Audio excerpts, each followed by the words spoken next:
यहाँ वैसे तो सारी दुनिया में भगवान पात्र देख के रस देते हैं, पर ब्रज में कहते ब्रज में पात्रता और अपात्रता नहीं देखी जाती। यहाँ भगवान बस ऐसे ही जो जीव उनकी शरण में आता उसको रस में डुबा देते हैं, और जो इस रस में डूब गया, जो इस रस मूर्ति रस विग्रह के रस में जिसका हृदय डूब गया, फिर वो कहेगा कि पायो परम विश्राम।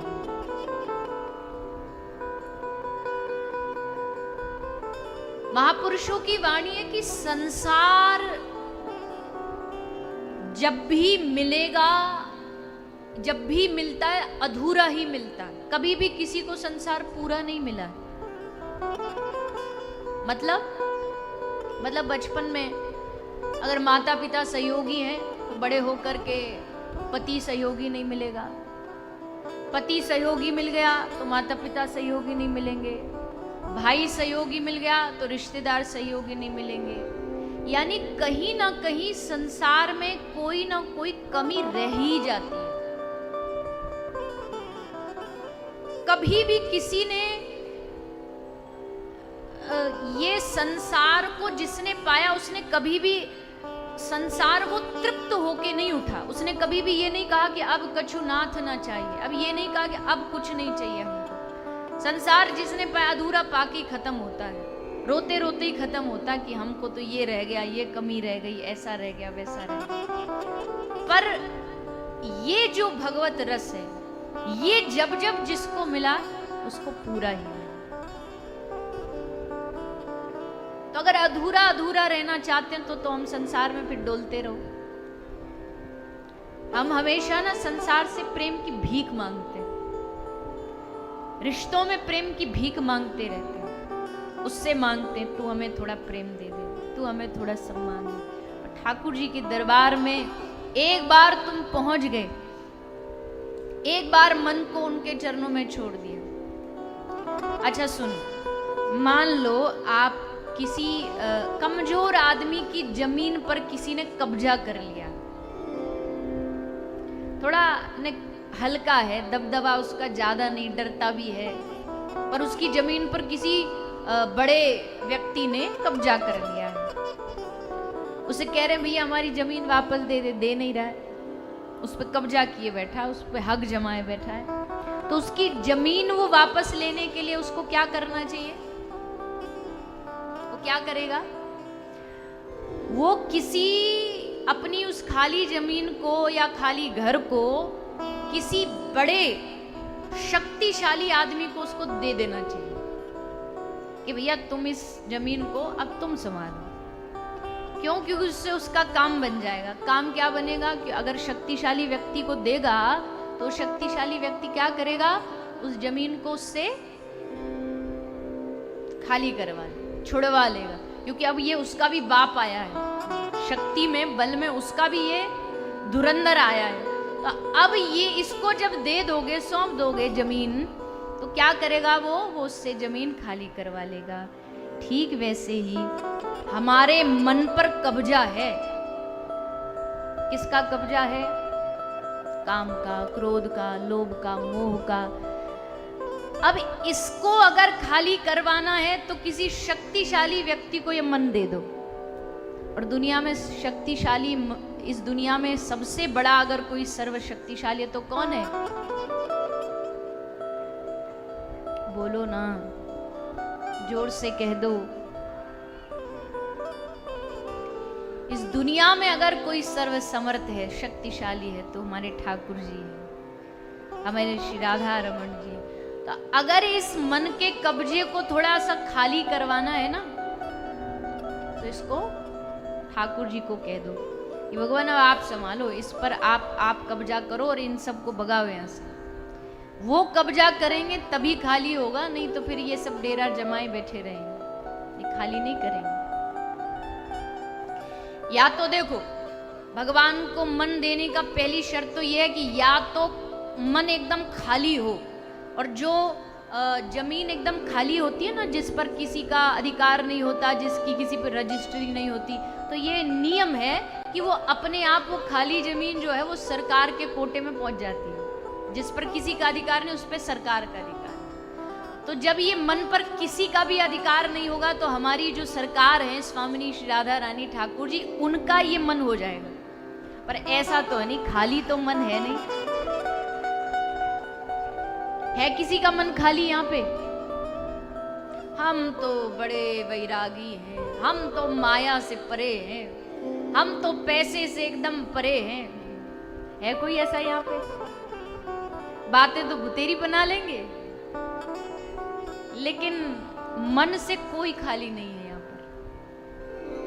मन से कोई खाली नहीं। तो पहला जो नियम है कि खाली मन होगा तो भगवान अपना ले, वो तो कैंसिल हो गया, क्योंकि सबका मन कोई ना कोई वस्तु से भरा पड़ा। और भरा भी किससे पड़ा है? कूड़ा करकट से ही भरा पड़ा, कोई अच्छा विषय है नहीं इसमें। तो दूसरा फिर रास्ता ये है कि प्रभु आप इस मन में डेरा जमाओ, आप इस मन से ये जो कब्जा किए बैठे इनको छुड़ाओ। यही रास्ता है। दो रास्ते, ज्ञान मार्गी कहेगा सोहम और भक्ति मार्गी कहेगा दासोहम। ज्ञान मार्गी वाले को क्या मंत्र दिया जाता है? बहुत सारे सुना होगा आपने, आते मिलने बोलते भी। क्या मंत्र जाप करते? बोले सोहम सोहम सोहम सोहम, हम भगवान हैं, हम भगवान हैं, हम भगवान। अरे काहे का भगवान है तू? बोले नहीं, हम वो ध्यान करते करते उनमें मिल जाना है। ये ज्ञान मार्गियों की बातें हैं। ब्रज में मिलने वाला सिस्टम नहीं है, खुद उनमें मिलके परमात्मा बन जाएंगे, ये वाला सिस्टम नहीं। यहाँ तो दासानुदासो भवितास्मि, दासो हम दासो हम दासो हम। हे प्रभु मैं आपका दास हूं, मैं आपका दास हूं। तो इस मन रूपी अपने हृदय को हमको ठाकुर जी को समर्पित करना है। और जब मन रूपी हृदय ठाकुर जी को समर्पित हो जाएगा तो हृदय में फिर भगवान ज्योति प्रकाश प्रकट करेंगे। प्रकाश किसका प्रकट करेंगे? प्रेम रूपी प्रकाश। प्रेम रूपी प्रकाश हृदय में प्रकट होगा। और जब प्रेम प्रकट हो जाएगा तो प्रेम की चाल क्या होती है? प्रेम की चाल होती है कि यदि आप दिन को रात कहें तो हम रात कहेंगे। क्या है प्रेम? यदि आप दिन को रात कहें तो हम रात कहेंगे। जो तुमको ना हो पसंद वो ना बात कहेंगे। प्रेम में अगर ये कह दिया ना कि देखो भैया अंधेरा हो रहा है, तो भले लट्टू जल रहा हो फिर भी कहेंगे अंधेरा हो रहा है, क्योंकि हमारे प्रियतम कह रहे ना अंधेरा है तो हाँ जी अंधेरा। आंख बंद कर लेंगे, बोलो हाँ अंधेरा, हमको भी अंधेरा ही दिख रहा है। यदि तुम दिन को रात कहोगे तो हम रात कहेंगे। ऐसा प्रेम। लेकिन ये प्रेम रसिकन संग बिन न उपजे।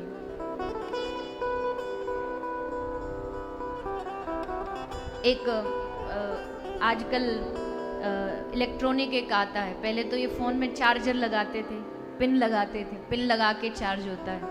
एक आजकल नया सिस्टम है फोन में, बड़े बड़े अच्छे अच्छे फोन में आता है वायरलेस चार्जर। उसमें क्या होता है, गोल गोल सा होता है, उसके ऊपर ऐसे रख देते फोन को, कुछ लगाना नहीं पड़ता, बस ऐसे छुआया कि वो चार्ज हो जाता है, अपने आप उसमें बैटरी आ जाती है। तो रसिकन रंग बिन न उपजे।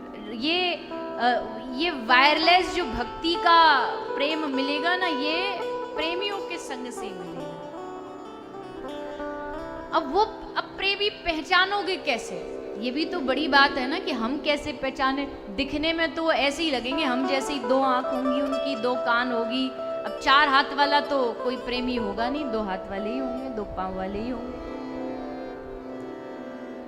दिखने में तो हम और भगवान का जो भक्त संत होता, प्रेमी होता, बराबर ही दिखता है। अब जैसे 2 पानी की बोतल है, 2 पानी की बोतल जो दिखने में एग्जैक्टली सेम है, same to same colour, same to same brain, same to same shape, size, सब कुछ एक जैसा है, उसमें कोई अंतर नहीं है।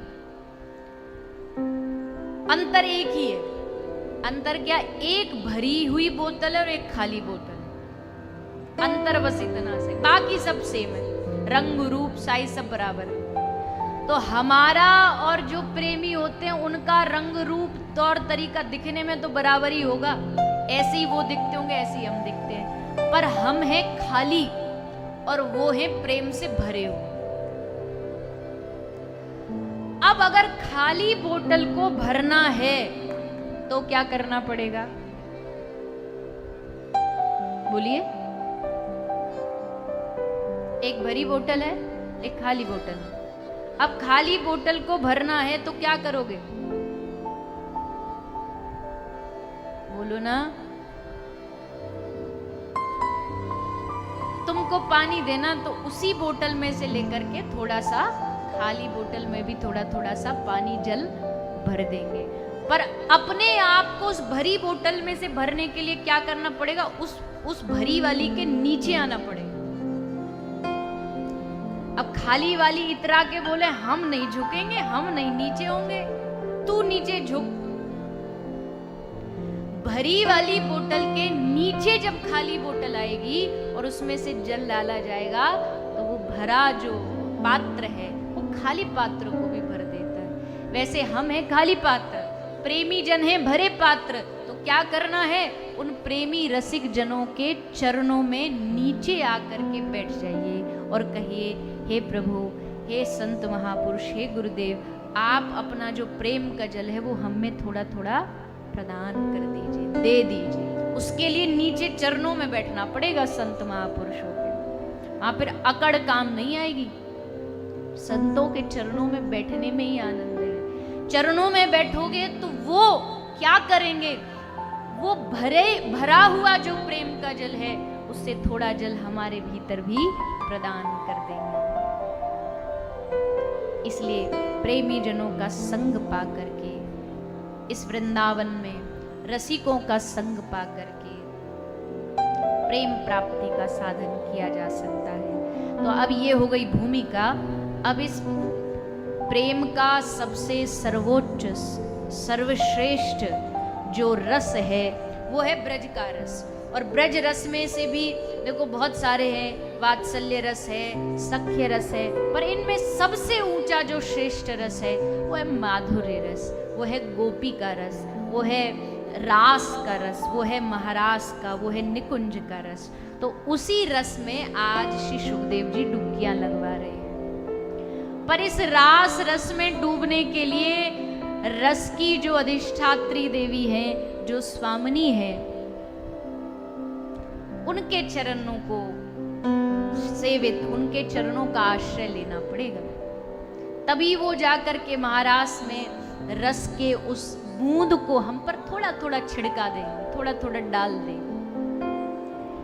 ठाकुर जी भी जब हम वृंदावन में आए या निकुंज में जाएं और कहें कि हम आपके धाम में आए, तो पहले भगवान कहेंगे, श्री राधा रानी से परमिशन लेकर के आए हो, साइन करवा के लाए हो, पहले वहां हस्ताक्षर होंगे, तब ठाकुर जी उसको अप्रूव करेंगे। एक हाई अथॉरिटी का अप्रूवल जरूरी होता है। जब छुट्टी चाहिए, हाफ डे चाहिए, तो गार्ड से पूछते तो गार्ड कहता है वहां से साइन करवा के लाओ पहले। तो ठाकुर जी भी जब इस वृंदावन में आप उनके चरणों में आओगे, उनसे आशा करोगे, तो कहेंगे पहले श्री राधा रानी के हस्ताक्षर होने चाहिए, श्री राधा रानी का हस्त कमल तुम्हारे हाथ पर होना चाहिए, उनका आशीर्वाद, उनकी छाप तुम पर होनी चाहिए। और ये छाप जानते हो क्या है? राधा रानी का हस्ताक्षर छाप लग गई है, क्या है बताइए, सोचिए। ये जो हमारे माथे पर जो तिलक लगा रहे ना, श्री राधा रानी का अप्रूवल है, अप्रूव हो चुके। श्री राधा रानी ने हमको अप्रूव कर चुका है कि हे श्याम सुंदर, अब इसको भटकाना नहीं, अब ये देखो बहुत भटक भटक के आया, अब ये आपका है, अब आप इसको स्वीकार करो। आप कहोगे नहीं जी, चंदन तो बहुत लगाते हैं दुनिया में, तिलक तो बहुत लोग लगाते हैं, ऐसे भी लगा लेते हैं लोग नाटक करने के लिए, दिखाने के लिए, तो ऐसे थोड़ी श्री जी सबको अपना लेंगे। बोले अपनाएंगी। अरे भैया, जिस जिस प्रोडक्ट के ऊपर गवर्नमेंट का अप्रूव हो जाता है, फिर उसको दुनिया में कितने भी चैलेंज हो जाए उसको पास होना ही पड़ता है। तो अब हम जब श्री जी के चरणों में अप्रूव हो चुके हैं, हमको उन्होंने अपना लिया है, तो अब फिर किसी भी रुकावट का कोई प्रश्न ही नहीं है। संत महापुरुष हमें यही तो बार बार आशा दिलाते हैं, बार बार विश्वास दिलाते हैं कि आप श्री स्वामी जी के नजरों में, उनकी दृष्टि में पास हो चुके हो, और नहीं भी हुए तो भी पुकारते रहो, तो भी निवेदन करते रहो, तो भी उनसे आशा विश्वास के साथ कहते रहो।